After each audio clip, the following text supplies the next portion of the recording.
आप देख रहे हैं यंग बाइट्स में हूँ आपके साथ पूजा ठाकुर। आज के हमारे हेल्थ अवेयरनेस के प्रोग्राम में मैं बात करने जा रही हूँ सर्वाइकल की, और इसी सब चर्चा के लिए हमारे साथ जुड़ने जा रहे हैं न्यूरोलॉजिस्ट डॉक्टर हरदीप कुमार जी हमारे साथ मौजूद हैं। इनसे जानेंगे कि क्या कुछ प्रॉब्लम जो है आज के समय में हम लोगों को फेस करने के लिए मिल रही है, जिसमें सर्वाइकल, शाटिका या अन्य प्रॉब्लम जो है हम लोग फील करते हैं। सबसे पहले आपका स्वागत है बच्चे में। थैंक यू मैम, सर धन्यवाद। जी, सर जिस तरह से बात की जाए सर्वाइकल की, आज के समय में हम देख रहे हैं हर दूसरे तीसरे घर में छोटे बच्चों से लेकर बड़े तक को जो है सर्वाइकल का इशू रह रहा है। पहले हम देखते थे जब सीनियर सिटीजन्स होते थे उनमें ही ये प्रॉब्लम होती थी, लेकिन इतनी ज़्यादा नहीं होती थी। लेकिन आज के समय में ये सर्वाइकल की प्रॉब्लम इतनी आम क्यों हो चुकी है? मैम, सर्वाइकल से माने जो हमारी जो सर्वाइकल स्पॉन्डिलोसिस है या जो सर्वाइकल स्पाइन है, this is our cervical spine. Cervical spine में जब भी हमारा खिंचाव, मांसपेशियों में खिंचाव हो जाता है और वो दर्द करना शुरू हो जाता है, तो उसे हम सर्वाइकल स्पॉन्डिलोसिस करते हैं या आम भाषा में सर्वाइकल भी कह देते हैं। जी। सर्वाइकल होने के बड़े सारे कारण हैं। या तो हमारी जो गर्दन की सर्वाइकल की मांसपेशियों को वो प्रॉपर न्यूट्रिशन नहीं मिल रहा है, जो न्यूट्रिशन उसको मिलना चाहिए, या फिर उसका यूज़, एक्सेसिव यूज़ या एब्नॉर्मल तरीके से उनका यूज़ हो रहा है, जिसके कारण उनमें अकड़ाहट आना शुरू हो जाता है। तो जिसके कारण हमें पेन होना शुरू हो जाता है, नंबनेस होना शुरू हो जाता है, कभी-कभी किसी को वीकनेस भी आ जाता है। तो ये सारे सर्वाइकल के लक्षण हो तो जाते हैं और उस क्या कुछ सिम्पटम्स होते हैं जो हमें खुद में नोट करने चाहिए? सर्वाइकल का सबसे कॉमन जो लक्षण है, जो खुद में नोट करता है आदमी, सर्वाइकल में पेन हो जाता है। यहाँ पे इस गर्दन में पेन हो जाएगा, थोड़ी भी मूवमेंट करेगा, आगे करेगा, पीछे करेगा, साइड करेगा, पेनफुल मूवमेंट्स हो जाएंगी। उसके बाद आपको सुन्नपन होना शुरू हो जाएगा, आपको नमनेस हो जाएगा, आपको लगेगा बाजू मेरी सुन्न बढ़ रही है, और ये सुन्नपन मेरा ऊपर से लेके नीचे तक पूरे हाथ में कहीं डिपेंडिंग अपॉन कि मेरी कौन से नंबर की नस प्रेस हो रही है, C4, C5, C6, C7, ये हमारी अलग अलग किस्म की नंबर्स की नसें होती हैं। जी। तो किस नंबर की नस प्रेस हो रही है वो उसी हमारी बाजू के उस हिस्से में सुन्नपना चला जाता है। तो पहला हो गया गर्दन में दर्द होना, वो दर्द आगे हाथ में आ सकती है। दूसरा हो गया सुन्नपन होना, नंबनेस होना।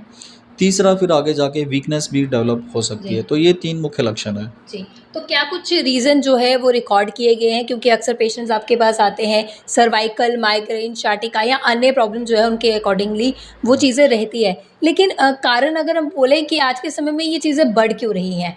एक्सेस हम जो मोबाइल फ़ोन का यूज़ कर रहे हैं, या क्या कुछ कहना चाहेंगे? क्योंकि टेक्नोलॉजी जिस तरह से बढ़ती गई है, हम लोग उसका यूटिलाइज़ तो कर रहे हैं, क्योंकि हर चीज़ की एडवांटेजेस और डिसएडवांटेजेस होती है। तो आपका क्या कुछ कहना है? आपने क्या कुछ नोट किया? जो पेशेंट्स आती हैं, शिकायतें क्या कुछ रहती हैं? यू आर एब्सोल्युटली राइट कि टेक्नोलॉजी के अपने यूजेस, बेनिफिट्स भी होते हैं और अपने डिसएडवांटेजेस भी होते हैं। आजकल यूजुअली जो 2 कारण मैं पहले भी जैसे बोल चुका हूँ ब्रीफ में। एक तो एब्नॉर्मल पोस्चर, गर्दन को अगर आप एब्नॉर्मल पोस्चर में रखोगे, नॉट ओनली हमारी नेक, आप किसी भी बॉडी पार्ट को प्रोलॉन्ग पीरियड ऑफ टाइम, लंबे समय के लिए अगर एब्नॉर्मल पोस्चर में रखोगे, तो वहाँ पे उसकी मांसपेशियों में अकड़ाहट, खिंचपन, ये सब आना लाजमी है।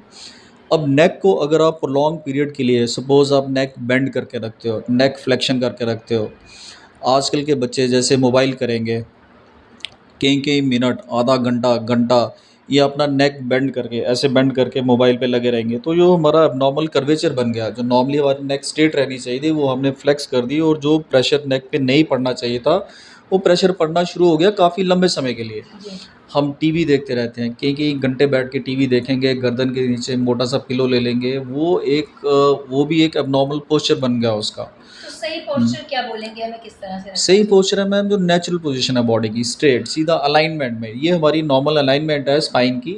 हमें सोना भी है तो हमें मोटा पिलो नहीं लेना है, हमारी एक अलाइनमेंट एक मेंटेन रहनी चाहिए, जिसमें मेरी नेक पोजीशन ऑलमोस्ट स्ट्रेट रहे बॉडी के एंगल के साथ में। तो एक आ गया हमारा एबनॉर्मल पोस्चर, और दूसरा जो हमारी मांसपेशियों के लिए ज़रूरी जो विटामिन्स होते हैं, न्यूट्रिएंट्स होते हैं, उसकी डेफिशिएंसी। आजकल हमारा खाना बिल्कुल भी हेल्दी नहीं है, हम जंक फूड खाते हैं, चिप्स हो गए, मोमोज़ हो गए, कोल्ड ड्रिंक, ये वो पैकेज फूड बहुत ज़्यादा खाते हैं। पहले क्या होता था, हम लोग घर का खाना खाते थे, ग्रीन वेजिटेबल्स खाते थे, हमारी डाइट बड़ी न्यूट्रिशियस थी।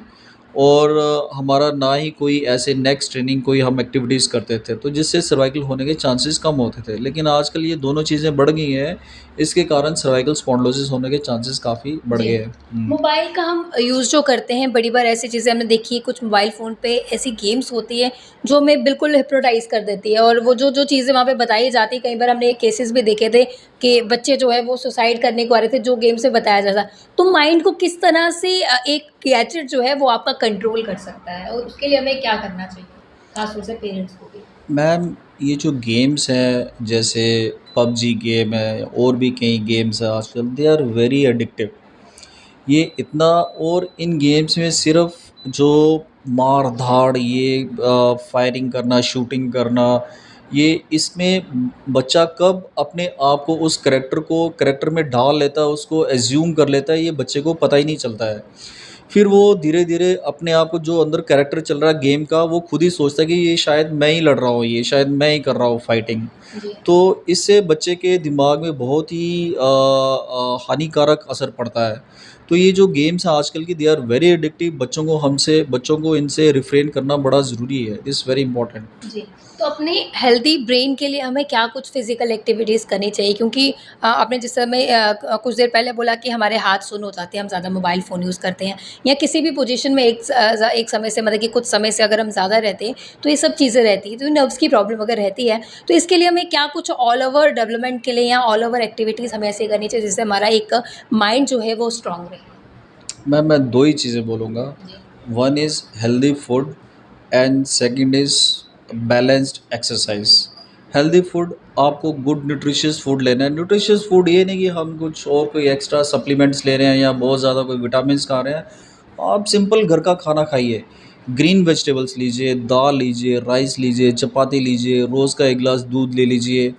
जो भी सीज़नल फ्रूट है वो ले लीजिए। This is a good nutritious diet. आप ये डाइट लीजिए, आपकी बॉडी की नीड्स को ये कैटर करेंगे। जी, प्लस इन एडिशन आपको थोड़ा-सा इसके साथ में एक्सरसाइज़ का भी ज़रूरत है। एक्सरसाइज़ ये नहीं कि आपको जाके बहुत ज़्यादा विगरस एक्सरसाइज़ करनी है, बड़ी मीन्स जिम में जाके आप डंबल्स ही उठाएँगे तभी जाके आपकी एक्सरसाइज़ वो काउंट होगी। आप सिंपल वॉकिंग करिए, ब्रिस्क वॉकिंग करिए, आप स्ट्रेचिंग एक्सरसाइज़ेज़ करिए, आप योगा करिए। इन सब चीज़ों से ही बॉडी को, हमारी को जी, जितना हमें एक्सरसाइज़ का ज़रूरत है वो पूरा हो जाएगा। जी, तो good nutritious diet and balanced exercise, जी। ये 2 चीज़ें मैं ज़रूर तो क्या एक बोलूँगा। मैसेज आपकी तरफ से रहेगा सभी व्यूअर्स के लिए? मैम, सेम यही message, take good nutritious diet, do healthy exercises and stay fit, will beat this cervical जी, स्पॉन्डिलोसिस। बहुत-बहुत धन्यवाद हमारे साथ जुड़ने के हुँ। लिए। तो साफ तौर से कहा है कि एक अच्छा आहार जो है वो आपकी सेहत को तो ठीक रख सकता है, उसके साथ-साथ आपके ब्रेन को भी जो एक हेल्दी कर सकता है। क्योंकि हमारा जो पूरा शरीर है वो हमारे दिमाग से ही चलता है, अगर यही हमारा सही नहीं होगा तो हम अपने शरीर को सही नहीं बोल पाएँगे। इसलिए एक अच्छी एक्सरसाइज़, एक अच्छा खाना आपकी सेहत को ठीक रख सकता है, अच्छा रख सकता है, तंदुरुस्त रख सकता है। अगली वीडियो लेकर फिर मैं हाज़िर होंगी, तब तक के लिए आप देखते रहें यंग बाइट्स, फिर जर्नलिस्ट अमन शर्मा के साथ मैं पूजा ठाकुर, यंग बाइट्स जम्मू।